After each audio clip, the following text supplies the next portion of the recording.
All right. Hi guys. Hi. We are here and we are going to give you a wetsuit tutorial. So we've got our beautiful model Lectie and our best Roca sponsored wetsuit you could get.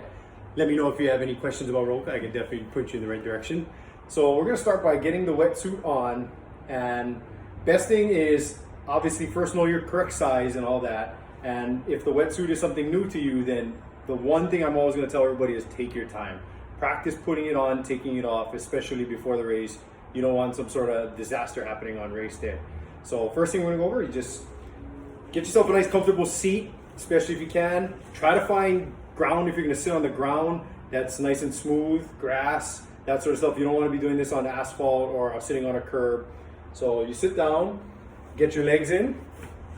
Always start with the legs. And as Lectie pulls it on, I'm going to give you guys a few tips and pointers as we go along the way. The main thing is, for you ladies out there, is definitely take the time to cut your fingernails. Fingernail snags is usually the #1 cause of a lot of returned wetsuits or wetsuits that need to be warrantied because of the tears.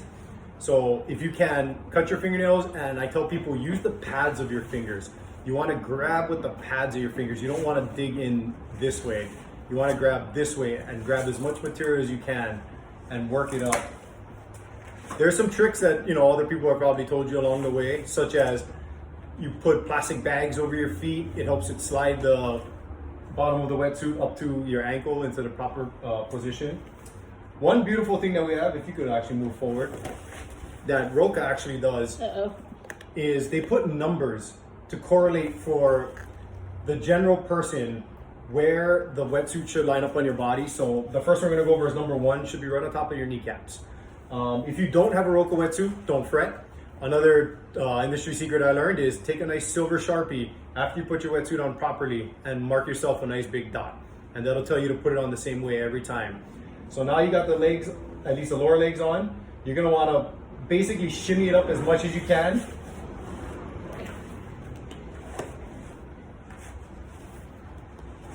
And you notice she grabs with the pads of her fingers. You grab as much material as possible. And in any case, you have to work the outside, you do what you gotta do, but you wanna pull from the inside of the wetsuit to be able to get it to where you want it to go. Because the inside of the wetsuit's not gonna tear. That's the neoprene side that doesn't have the water repellent finish on it. Sometimes you need to jump. Sometimes you need to jump. You gotta clear those hips, you gotta clear that butt. So just to get it up, I always like to get it, at least for me, to my hips, how she did. And you just give a nice jump, but grab the inside of the suit. That's the main idea. Grab the inside, get it to the right height. From here, we're always gonna make sure it's easiest to take up material now than when it's fully on. So work the material up. You want the crotch to be nice and tight. That's the main thing about the wetsuit. If the crotch is low, what it's gonna do is it's gonna pull down on your shoulders and it's gonna be ill-fitting. So you work the wetsuit up, get it to about your belly button. And then now if that feels comfortable, you're gonna start working yourself into the arms. I prefer one arm at a time. Apparently our model likes 2 arms at a time. We can do one arm at a time. Now here's my next tip. If you have any sort of jewelry on, whether it be your Garmin watch or any other multi-sport watch you're using, or if you have like the wristbands from Ironman, be very cognizant and aware of those, especially on race day. Those will catch. So what I like to do is I work the wetsuit all the way up the wrist to clear those things. If it's a watch, remove it first. If it's a band that doesn't come off, or if it's jewelry, then work your wetsuit up over it first so it doesn't catch. And then from there, you get the arm to where it should be. The next beautiful thing we have with our Roca wetsuit is the numbering system on the arms. So 2 correlates to the inside of your elbow. You want to get it to the inside of your elbow. Like I said, this is not for everyone, every body type, every body shape, but that's the general idea of where you want to get that marker. So probably not over here where it is, more here. And then so you work the material up. So be careful too when you pull upper body. The upper body, the shoulder area, because of the flexibility of a lot of these high-end suits, they're a lot thinner. They're a lot more prone to tear. So be very careful. So get 2 into the elbow. And the last number is 3. 3 is gonna be right on the tops of your shoulders. So And now I always tell people, if you have a helper, this is where it's best. If you got to put it on yourself on race day, then you got to do what you got to do.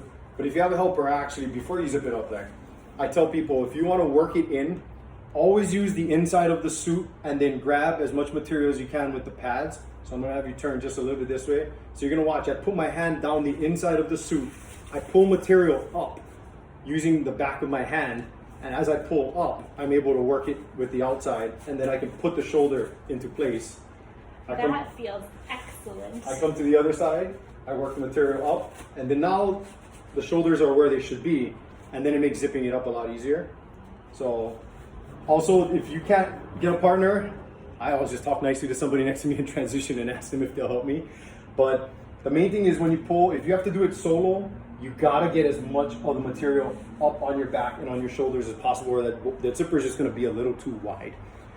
If you are helping someone else, or if you're having your spouse or your significant other or anybody else, I always tell them to grab below the zipper, grab as much material as they can with the pads of their hands, pull down. It engages the zipper as you slide up, and then you kind of work your way up and pull away from the suit. By doing that, instead of following the line directly up, less chance of it snagging on your race top. And last thing you want to do is tear your race top on race day. I get it to where it should be. I will Velcro, ask them where they prefer it, but I know how she likes it, so we're gonna put the Velcro nice and low on the inside, and then bring the seating point all the way over to connect the Velcro. And how does it feel? There you go. It feels like I can swim fast.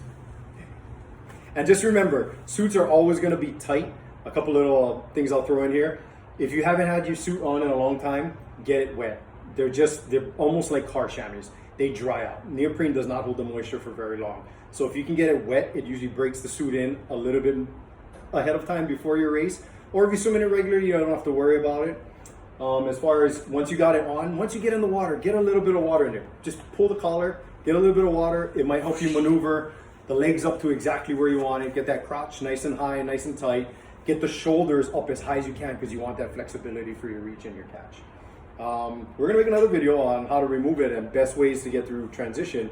But for now, enjoy these tips we shared with you. If you have any suggestions or anything you want to add, by all means, email Coeur at info@CoeurSports. And anything else, you can always call me, email me directly. All right, take care, guys. Bye.